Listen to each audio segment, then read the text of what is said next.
from the Yanti Amwabedu report about the Council of State doing advocacy. And I think one of the things in the report said was that the council now represent the president. They are hugely involved in mediation and many other things. I happen to have been in that meeting with the council. So in actual fact, the council does a lot of things outside of the public purview.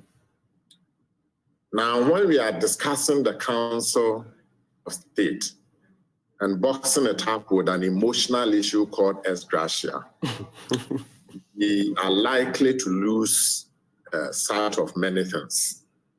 So I would have wished that we discuss them, because I mean, clearly the public doesn't want ex gratia. And yeah, so that's what we are doing now. Let's do them separately. Once we are done with that, then we'll go to ex gratia.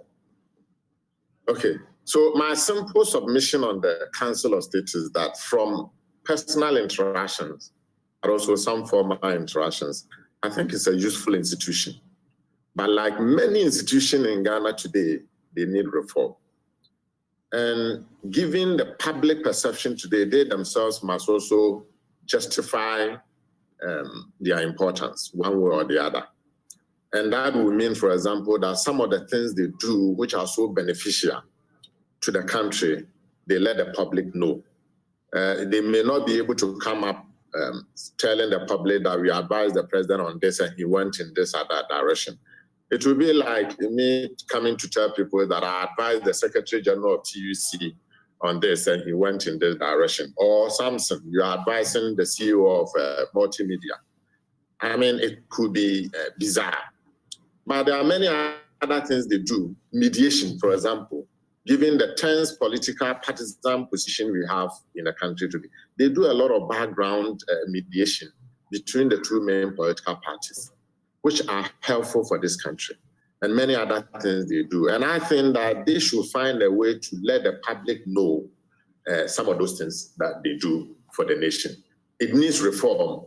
I don't think that it will require we scrapping it completely. And let me deal with this other issue. So, for example, if you have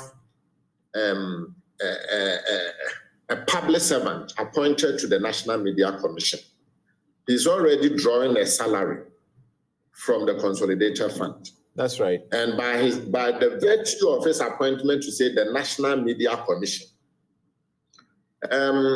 he is also supposed to earn some allowance, not some, in fact, a huge figure. Yes, very huge.